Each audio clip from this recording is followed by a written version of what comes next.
April 6th, 2023, Holy Thursday, Evening Mass of the Lord's Supper. A reading from the book of Exodus. The Lord said to Moses and Aaron in the land of Egypt, "This month shall stand at the head of your calendar. You shall reckon it the first month of the year. Tell the whole community of Israel, on the 10th of this month every one of your families must procure for itself a lamb, one apiece for each household. If a family is too small for a whole lamb, it shall join the nearest household in procuring one, and shall share in the lamb, in proportion to the number of persons who partake of it. The lamb must be a year-old male and without blemish. You may take it from either the sheep or the goats.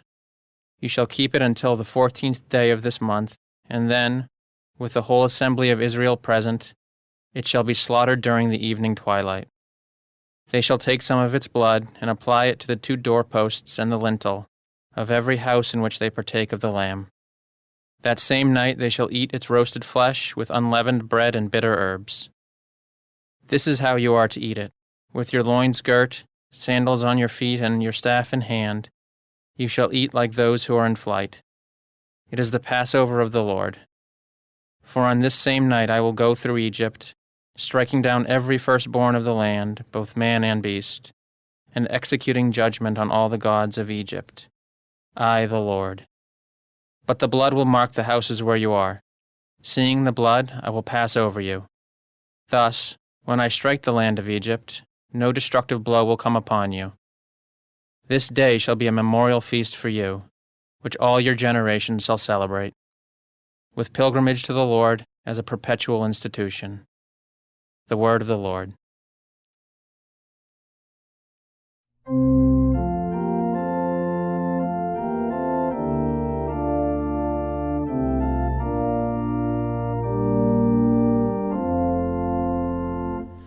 Our blessing cup is a communion with the blood of Christ. Our blessing cup is a communion with the blood of Christ.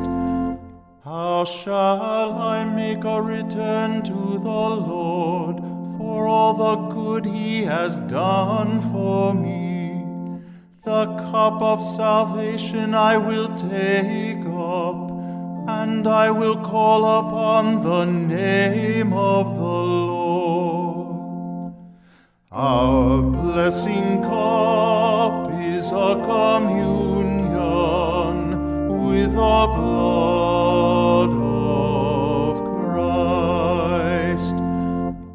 Precious in the eyes of the Lord is the death of His faithful ones. I am your servant, the son of your handmaid. You have loosed my bonds. Our blessing cup is a communion with the blood of Christ. To you will I offer sacrifice of thanksgiving, and I will call upon the name of the Lord. My vows to the Lord I will pay in the presence of all His people. Our blessing cup is a communion with the blood of Christ. A reading from the first letter of St. Paul to the Corinthians. Brothers and sisters, I received from the Lord what I also handed on to you, that the Lord Jesus, on the night He was handed over, took bread, and after He had given thanks, broke it and said, "This is my body that is for you. Do this in remembrance of me." In the same way also the cup, after supper, saying, This cup is the new covenant in my blood.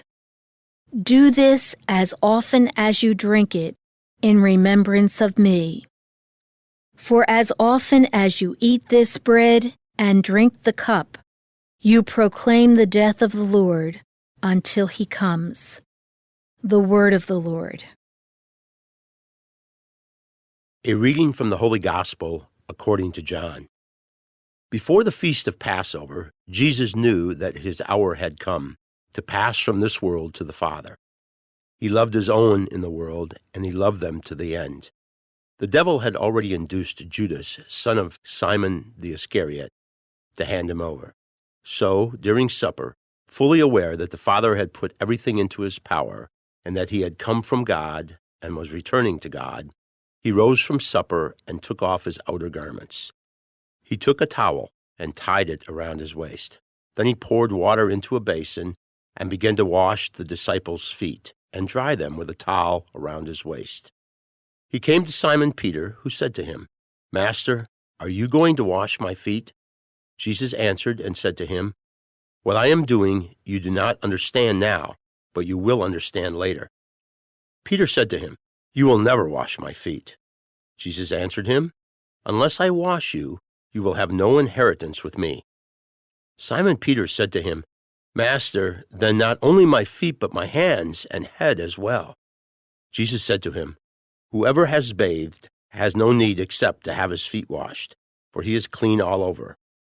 So you are clean, but not all." For he knew who would betray him. For this reason he said, "Not all of you are clean." So when he had washed their feet and put his garments back on and reclined at table again, he said to them, "Do you realize what I have done for you? You call me teacher and master, and rightly so, for indeed I am. If I therefore, the master and teacher, have washed your feet, you ought to wash one another's feet. I have given you a model to follow, so that as I have done for you, you should also do." The Gospel of the Lord.